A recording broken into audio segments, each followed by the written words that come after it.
신명기 31장 말씀 보십니다. 신명기 31장 말씀 24절부터 26절 말씀 보시겠습니다. 24절부터 26절 말씀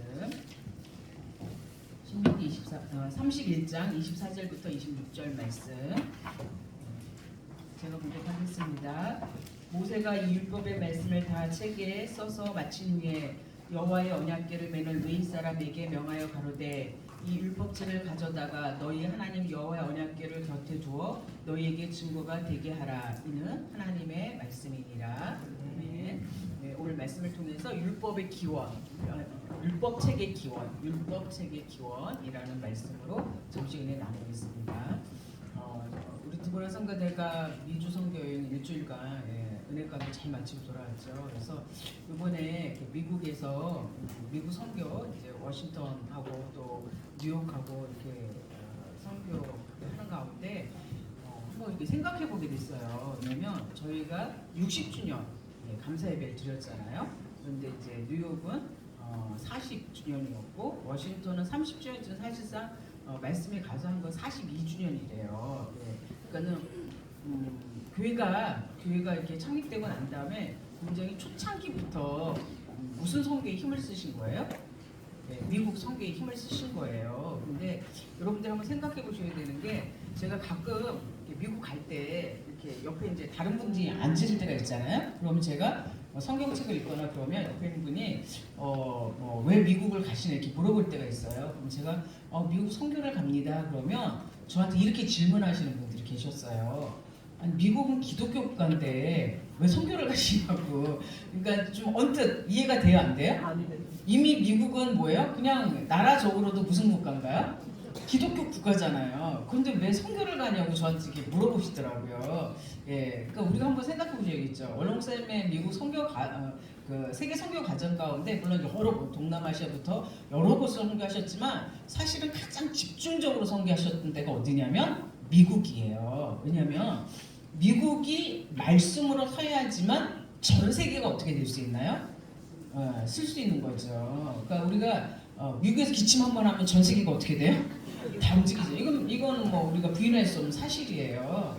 미국의 대통령이 어떻게 되느냐에 따라서 모든 각 나라의 정치 경제가 다 움직이는 거거든요. 그러니까 정말 미국이 말씀으로 서기를 간절하게 기도하는 가운데 곳곳마다 이렇게 말씀을 교회를 세우시고 이렇게 말씀을 전하셨던 것 같아요. 근데 이렇게 선교회 저희가 40주년, 30몇 주년 이렇게 맞이하면서 다시 한번 전 세계에 이 말씀의 역사가 어떻게 이루어지고 있는지를 좀 저희가 생각하고 기도할 때가 됐구나라는 생각이 들었고요.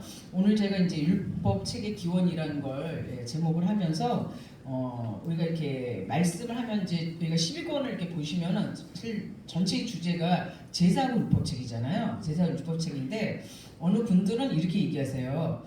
제사하고 율법책하고 무슨 연관이 있어서 두 개가 이렇게 한 세트로 묶였냐고. 그러니까 언뜻 보면 제사하고 율법책하고 다른 얘기 같잖아요. 그런데 이게 같은 얘기예요. 왜냐하면요, 하나님께서 타락한 인류를 회복하시기 위해서 우리에게 보여주신 게 뭐냐면 하나님께 오는 길을 보여주신 게 뭐냐면 제사예요. 그렇죠? 제사는 뭐예요? 하나님께 가는 길이에요. 그래서 5대 제사에 대해서 명령해 주셨어요. 레위기를 통해서 자세하게 명령해 주셨죠. 근데 하나님께서 이렇게 말씀해 주셨는데 이 이스라엘 백성들이 그 말씀대로 살았나요? 살지 않았나요? 살지 않았죠. 출애굽을 시키고 난 다음에 시내산에 데려와서 하나님이 언약을 맺으시고 율법책을 주셨는데 그때 뭐라고 말씀해 주셨냐면 너희들이 들어갈 가나안 땅에서 말씀대로 살지 않으면 어떻게 한다? 이 땅은 너희들을 어떻게 한다? 내친다. 토해낸다라고 얘기하셨어요. 꼭 땅을 뭐처럼 얘기하셨냐면 사람처럼 의인화해서 설명해 주신 거예요. 근데 그 일이 실질적으로 일어났죠. 그래서 이스라엘 백성들이 가나안 땅에서 어디로 토해졌어요? 바벨론으로 토해졌죠. 바벨론 토해졌는데 그러니까 이제 바벨론으로 가면서는 뭐가 없어진 거예요? 제사가 없어진 거예요. 제사가 없어서 그 대표적인 사람이 누구냐면 에스겔이잖아요. 에스겔이 제사장으로 태어났는데 막상 에스겔이 2차 바벨론 포로를 가서는 자기가 제사의 직무를 감당할 수 있나요, 없나요? 감당할 수 없지요. 그래서 에스겔은 제사장에서 뭘로 직업이 바뀌었냐면요, 선지자로 바뀐 거예요. 예, 에스겔은 하나님께서 말씀을 주셔서 선지자로 바뀌고 사실상은 제사의 업무를 하지 않았죠. 뭐랬냐면 하나님이 주시는 말씀을 전달하는 선지자의 업무를 했습니다. 근데 에스겔서에 보면 가장 마지막에 보여준 게 뭐냐면 에스겔 성전이에요. 에스겔 성전인데 그 에스겔 성전을 봤을 때에 에스겔과 우리는 틀린 거예요. 우리가 에스겔서가 왜 힘드냐면 에스겔을 볼 때 이게 도대체 에스겔 통해서 환상 중에 데려가서 다 보여주고 에스겔 성전을 보여주시는데 도대체 이게 무슨 말이야 이해가 안 되는데 에스겔은 다 알아들었던 거예요. 왜 그러냐면 에스겔은 이미 제사라는 게 무엇이다 라는 거를 예행 연습을 했던 사람이에요. 근데 자기가 막상 제사장이 돼야 할 때는 어디 와 있었어요? 바벨론 포로로 와 있었던 거죠. 근데 하나님께서 이 마지막 에스겔 성전을 통해서 에스겔 성전의 모든 제사가 어떻게 된다는 거? 회복되어지는 걸 보여주셨죠. 그래서 우리가 에스겔서를 보면은 이렇게 돼 있잖아요. 에스겔서는 레위기서에 나온 5대 제사를 이해하지 않고는 이해할 수가 없어요. 예를 들면 레위기서에는 이제 상번제라는 게 있어요. 아침 저녁으로 드리는 상번제가 있는데 에스겔서에 가서 보면은 저녁 제사가 없어졌죠. 네, 저녁 제사가 없어지고 뭐만 있어요? 아침 제사만 있어요. 왜 저녁 제사가 없어졌냐면 에스겔 성전은 뭐가 없는 성전이기 때문에 밤이 없는 성전이기 때문에 즉 예루살렘 성과 마찬가지로 밤이 다시 없다라는 게 이루어진 상태에서 보여준 계시예요. 예, 그러니까 얼마나 영광 가운데 이걸 받겠어요? 그러니까 여러분들이 에스겔이 그 성전에 들어가고 저희가 이제 공부할 때 동영상으로 쭉 보잖아요. 쭉 봤을 때 성전에 쫙 들어갔더니 종려나무가 있고 그룹들이 있고 그게 쫙 널판에 그려져 있는 거 그걸 다 보잖아요. 우리 봐도 별로 이렇게 감동이 없죠. 네. 근데 에스겔은 지금 그걸 보는 순간 어떻게 되는 거야? 정신이 정말 그러니까 휘황할 정도로 너무 감격적인 그 장면을 보고 있는 거예요. 이거를 보여주신 거예요. 그럼 보세요. 바벨론 포로를 끌려갔던 이스라엘 백성들한테는 제사가 없어지고 물론 에스겔 성전을 보여주지만 그것이 성전 하나님께서 보여주신 환상 가운데 이루어진 거지 실제로 이루어진 건 아니잖아요. 그런데 이들이 바벨론 포로에서 돌아왔을 때에 돌아왔을 때 이제 어떻게 이들이 신앙생활을 했는지를 보여주고 있는 말씀 율법책이에요. 그럼 여러분들이 생각할 때 바벨론 포로에서 돌아왔어요. 돌아오고 난 다음에 이 사람들이 소 잡고 양 잡고 그래서 번제부터 드렸나요? 그렇지 않거든요. 어떻게 했냐면 와서 말씀 공부부터 했어요. 그래서 우리 에스라서에 보면 에스라를 뭐라고 설명하고 있어요? 말씀에 능한 학사다라고 설명하고 있거든요. 그러니까 바벨론 포로 가서 70년 동안 제사가 없었지만 이들의 신앙을 유지할 수 있었던 건 뭐 때문에 유지가 되었다? 율법책 때문에 유지가 되었다는 얘기예요. 그러니까 바벨론 포로 갔을 때에 바벨론 포로 갔을 때 모든 성물은 어떻게 파괴돼 버렸잖아요. 모든 성물은 파괴됐는데 바벨론 포로 갔을 때 같이 갔던 게 뭐예요? 율법책이라는 거죠. 그래서 에스라는 뭐 했어요 거기서? 율법 성경 공부한 거예요. 거기서 성경 공부한 거예요. 그러니까 우리가 항상 이제 들었던 말씀이 뭐냐면 우리가 전도하면은 이런 말씀하시는 거 아마 기억나실 거예요. 새신자 전도했어요. 성경 공부 열심히 하고 말씀이 이렇게 얘기하실 때가 있어요. 야 이제 발로 뻥쳐도 안 나가지? 이런 얘기하실 때 있잖아요. 뭐냐면 이제 성경 공부가 어떻게 된 거예요? 됐을 때 하시는 얘기예요. 그러니까 우리가 신앙생활한다라는 거는 단순히 교회 다닌다는 것만이 아니라 반드시 뭐가 병행이 돼야 된다? 성경 공부가 병행이 돼야 된다. 그럼 또 성경 공부를 하면은 이렇게 물어보세요. 언제까지 해야 되나요? 이렇게 물어보세요. 새신자 공부할 때 보면 딱 이제 새신자들이 전도자한테 이제 설득을 당해서 오잖아요. 오면 이제 뭐 너무 하고 싶어서 온 사람도 있지만 가끔 뭐예요? 끌려온 사람들 있잖아요. 그래서 끌려온 사람들이 그러면 저한테 물어봐요. 뭐라고 그러면 몇 번 하면 돼요? 이래요. 몇 번 하면 되나요? 몇 번 하면 되나요? 몇 번 하면 공부가 끝나나요? 이 공부는 한 번 시작하면 끝이 없는 공부예요. 왜냐면 그날은 가서 또 해요. 여기서만 하는 공부가 아니에요. 그러니까 그 나라 갈 때까지 이제 연속적으로 진행되는 공부가 성경 공부예요. 근데 하나님께서 이 성경 율법의 말씀을 그럼 어느 때부터 이렇게 책에다 기록하셨는가에 대해서 오늘 공부하시겠다는 거예요. 자, 하나님께서 율법 이 말씀을 어디다가 처음에 기록하셨나요? 말씀을 어디다가 처음에 기록하셨어요? 낭비지. 자, 우리가 이렇게 물어보면은 알 것도 같고 모를 것도 그렇잖아요. 사실은 하나님은 이 말씀을요 아담의 마음에다 기록한 거예요. 그래서 하나님이 아담한테 말씀하셨죠. 야, 선 하나 먹지 마. 먹으면 정령 죽어. 이 말씀을 기록. 그리고 그 아담 에덴 동산에 그 아담과 하나님의 그 무궁한 그 말씀의 세계가 있었을 거 아니에요. 그런데 무슨 일이 벌어졌냐면 이 아담의 마음이 어떻게 됐어요? 부패해 버렸어요. 타락해 버렸어요. 그래서 무슨 일이 벌어졌냐면 하나님이 아담에게 기록해 놓은 그 말씀이 변질되기 시작한 거예요. 변질이 됐어요. 변질이 어떻게 됐냐면 가감되기 시작한 거예요. 그러니까 말씀하신 내용이 어떻게 됐어요? 더해지기도 하고 어떻게 됐다?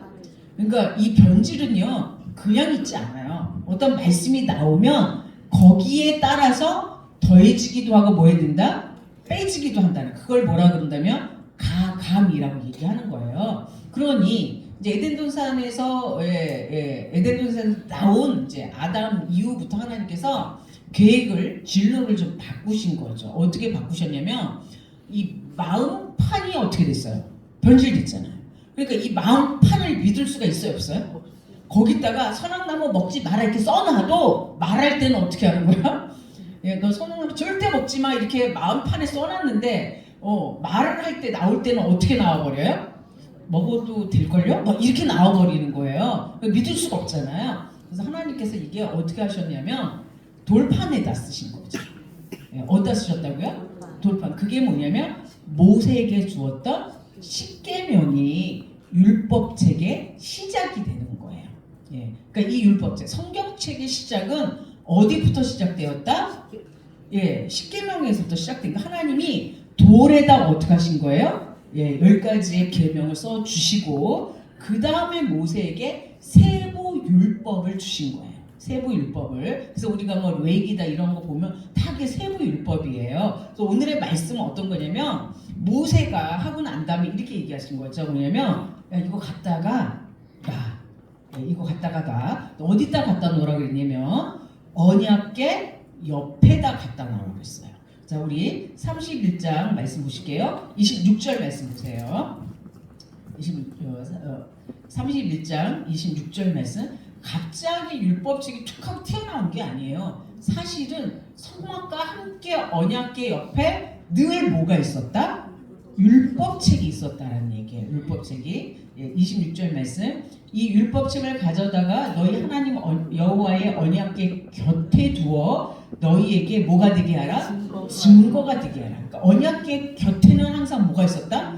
율법책이 있었다. 근데 율법책의 말씀이 하나님께서 구약 시대부터 시작해서 선지자들을 통해서 어떻게 했냐면 첨가되기도 하고 계속해서 말씀이 뭐가 됐어요? 추가가 됐어요.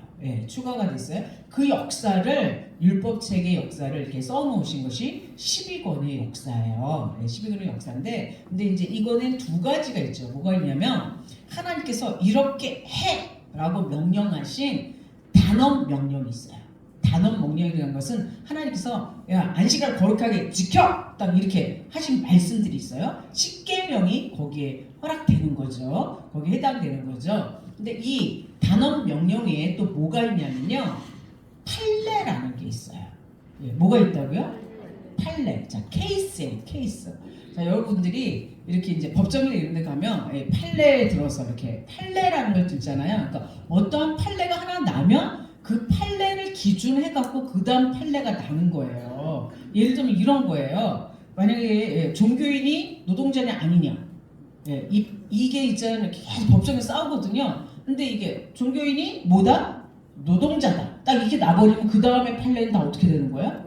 그게 노동자로 남은 거예요. 이 판례 굉장히 중요하거든요. 그래서 이런 판례들이 또 성경에 있습니다. 그래서 단언 명령이 있고 이런 판례들로 구성이 돼 있습니다. 그러니까 우리가 민수기에 보면은 슬로프와 딸들의 경우가 그 판례예요. 왜냐하면 기업을 분배했잖아요. 기업을 분배했는데 기업은 누구한테만 분배가 된다? 아들들한테만 분배가 되는데 이 슬로프와 딸들 5명이 이름이 다 나오잖아요. 성경에서 여자 이름들이 그것도 그 딸 이름이 다 나오는 경우는 뭐예요? 쉽지 않거든요. 무슨 족장의 부인들, 아브라함의 아내, 야곱의 아내, 뭐 이렇게 되지 않는 경우는 슬로브와 딸들이 이름이 5명이 다 나와요. 근데 이 사람들이 딱 모세한테 와서 뭐라고 얘기했냐면 이렇게 얘기한 거예요. 아니 우리 아버지가 뭐 고랄 땅에 의해서 준 것도 아니고 죄를 범한 것도 아닌데 아들이 없다고 땅을 안 주는 거는 부당합니다. 딱 이렇게 얘기했어요. 네, 부당합니다. 이렇게 얘기했어요. 그랬더니 모세가 듣고 보니까 맞는 것 같아. 그래서 하나님께 어떻게 했어요? 하나님께 품했어요. 하나님께 기도했어요. 그때 하나님 뭐라 그랬어요? 맞다 그랬어요. 그리고 여자들도 뭐 할 수 있게 된 거예요? 여자들도 땅 분배를 받게 된 이거를 뭐라 그러냐면 판례라고 얘기하는 거예요. 이걸 판례라고 얘기해요. 이런 것들로 어떻게 돼 있다? 성경은 구성이 돼 있다는 얘기예요. 이 역사를 이제 앞으로 이제 저희가 쭉 배울 거고요. 그 다음에 우리가 그러면 이제 이런 얘기를 할 수 있죠. 우리가 신학교 가면은요, 신학교를 가면 내내 공부하는 게 뭐냐면 이런 걸 공부해요. 저도 처음에는 신학교를 왜 갔냐면 성경을 공부해 보니까 너무 재밌는 거예요. 와, 세상에 이렇게 재밌는 공부가 다 있네. 그래서 신학교를 가면 더 재밌게 공부하겠지. 그래서 간 거예요. 저는 신학교를 뭐 제가 전도사 되고 싶고 사역을 하고 싶고 막 제가 그래서 간 게 아니에요. 처음에 시작은요. 그래서 딱 신학교를 입학을 했더니 뭘 공부하냐면 이게 하나님의 말씀인가 아닌가 이걸 공부하는 거예요. 저는 어떻게 하고 왔어요? 성경은 뭐예요? 하나님의 말씀이다. 이렇게 믿고 온 거잖아요. 그런데 갔더니 뭐부터 따지게 된 거예요? 이게 하나님의 말씀한 건가 아닌가 긴가 맞나 막 이거를 하고 있는 거예요. 도대체 이게 무슨 얘기야? 근데 이제 그게 학문이라는 거예요. 그게 학문이라는 거예요. 그래서 이게 하나님의 말씀이 맞는지 안 맞는지 이거를 갖다 연구를 하는 거예요. 이렇게 연구를 하는 건데 자 그러면은요 이 신구약의 말씀이 하나님의 말씀이라는 걸 여러분들은 어떻게 믿어요? 자 이게 신구약의 말씀이 하나님의 말씀이야. 이거 여러분들은 그럼 어떻게 믿으셨어요? 누가 증거해 줘서 믿었나요? 누가 증거해 주셨어요?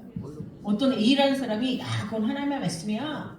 B라는 사람이 그건 하나님의 말씀이야. 그러니까 또 C라는 사람이 나타나서 아니야 그 부분은 틀렸어. 그 숫자 틀렸잖아. 연대 틀리잖아. 막 그래서 이렇게 싸우는 게 이게 신학이라니까요. 근데 여러분들은 어떻게 해서 믿었나요? 이게 하나님의 말씀이야 라는 걸 어떻게 믿었나요? 하나님의 말씀은요, 이 신구약은요, 사람이 맞다고 할 수 없어요. 신구약의 말씀이 성경이 사람이 맞다고 할 수 있다 없다? 없다. 아니 만약에 어떤 사람이 그 신구약 말씀 거 맞습니다. 그거 100% 맞습니다. 그럼 그 사람이 누구보다 더 위대해요? 하나님 말씀도 위대해요. 그렇죠? 신구약 말씀은요, 성경 자체가 증거하는 거예요. 신구약 말씀은 뭐라고요? 성경 자체가 그 말씀이라는 걸 증거하는 거예요. 성경이 하나님의 말씀이라는 거를 증거하는 거. 그거를 뭐라고 부르냐면 그거를 독자적 신임성이라고 부르는 거예요. 뭐라고요? 독자적 신임성. 12권에 나와요 이 단어가. 아니 뭔 이렇게 어려운 말이야. 그건 뭐냐면 스스로 성경은 뭐한다? 스스로 당신이 하나님의 말씀이 당신이 뭐예요? 증거한다. 뭐라고? 하나님의 말씀이라는 걸 증거한다. 그래서 성경 스스로가 우리가 읽을 때 어머 여긴 틀린 것 같은데 그 뒤에 가서 보면 어떻게 돼 있어요? 그 말씀이 해석돼 있잖아요. 그렇죠?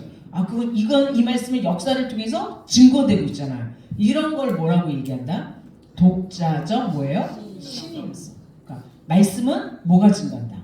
말씀이 증거한다라는 걸 성경은 말씀해 주고 계시는 거예요. 그러니까 우리가 말씀을 공부할 때마다 이거 맞는 말이야 틀린 말이야 이거 앞뒤만 틀린 거 아니야? 이렇게 오해할 수도 있고 또는 못 믿을 수도 있어요. 근데 성경을 전체를 해서 다 읽어보면 이게 너무 신기하잖아요. 성경이 창세기부터 요한계시록까지 1600년이 넘은 책이에요. 이거 기록이 모세가 BC 1400년대 사람이잖아요. 그다음에 요한은 AD 90년대 사람이잖아요. 그런데 이렇게 썼는데 앞뒷말이 같잖아요, 지금. 예. 앞뒷말이 틀리지 않잖아요. 그러니까 이거는 누가 스스로 증거한 거다? 하나님 자체가 스스로 증거한 책이다라는 걸 얘기해 놓으신 거죠. 그래서 성경은 이렇게 말씀해 놓으셨어요. 어떻게 말씀해 주셨냐면 절대로 성경은 뭐 하지 말아라? 가감하지 말아라. 뭐 하지 말라고요? 가감. 더하고 빼지 말아라. 그냥 말씀 그대로 믿어라. 근데 이게 안 믿어져. 이해가 안 돼. 그러니까 내 생각을 더하거나 내가 못 믿으니까 빼는 거. 그게 가감죄예요. 우리가 가감죄를 아유 제가 무슨 말씀을 알아서 더합니까? 뭐 말씀을 알아서 무슨 뭐 뺍니까? 아니에요. 못 믿고 빼는 게 얼마나 많은지 몰라요. 응? 그러니까 보세요. 제가 가감죄를 하나 예를 들어 드릴게요. 우주는 창조되었나요? 진화되었나요? 우주는 창조되었나요? 진화되었나요? 창조되었죠. 여러분들 창조라고 얘기하죠. 우리 아이들은 뭐라고 배우나요?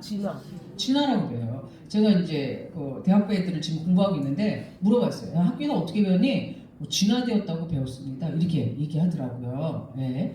그러니까 지금 세상의 학문은 뭐예요? 진화라고 얘기하고 있는데 우리는 지금 뭐라 그래요?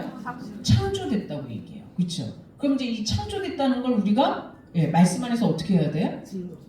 그래서 사람들이 이제 예수 믿는 사람들이 기독교인들이 이게 창조된 게 맞는데 근데 과학을 해보니까 또 과학하고 불일치들이 있어요. 그러니까 이제 이 사람들이 이제 어떻게 머리를 썼냐면 이렇게 썼어요. 지구가 창조가 됐는데 이 사람들의 머릿속에 뭐가 있냐면 지구가 창조가 됐는데 언제면 성경은 6,000년을 얘기하고 있거든요. 그렇죠? 성경 사람 창조를 어떻게 얘기하고 있어요? 6,000년. 그러니까 이제 사람 창조 6,000년이니까 지구도 어떻게 창조된 거예요? 언제 창조된 거예요? 6,000년인 거야. 6,000년이라고 얘기하는 거예요. 그래서 이 사람들이 머리를 썼어요. 어떻게 썼냐면 이건 믿는 사람들이 쓴 머리예요. 뭐라고 썼냐면 하나님이 6,000년 전에 지구를 창조했는데 근데 과학적으로 연구를 해보니까 지구가 너무 늙었어. 그쵸? 막 하속에 5만 년, 10만 년이 나타나잖아요. 그리고 나온 이론 중에 하나가 뭐가 있냐면 지구 성숙론이라는 이론이 있어요. 뭐라고요? 그게 뭐냐면 사실은 6,000년인데 이게 성숙해 보이는 거야. 이렇게 만든 거예요. 그러니까 이거 왜 만들었냐면 믿으려고 만든 거예요. 뭘 믿으려고? 창조됐다는 걸 믿으려고 만드는 거예요. 근데 성경을 가만히 보세요. 성경을 가만히 보시면 하나님이 6,000년 전에 창조했다고 얘기하지 않으셨어요. 우주는 언제 창조된지 몰라요. 영원의 시간 가운데 창조된 거죠. 그렇죠? 예. 그런데 하나님이 인간 구원의 역사를 간섭하시기 시작하시는 건 언제다? 아담 창조 때부터다라고 성경은 얘기하고 있는 거예요. 그거를 갖다가 지구 창조로 같이 해버리면 시간이 맞아요, 안 맞아요? 안 맞는 거예요. 그러니까 이제 믿어보려고 뭐예요? 감을 해버리는 거죠. 절대 그거 하지 마. 그대로 믿어. 그래서 요한계시록을 한번 보실게요. 22장 말씀이에요. 22장 말씀 보시면 요한계시록이 22장이 끝이죠. 요한한테 이제 계시를 마지막에 끝으로 이제 주시는 거잖아요. 근데 거기에 요한계시록의 문을 닫기 전에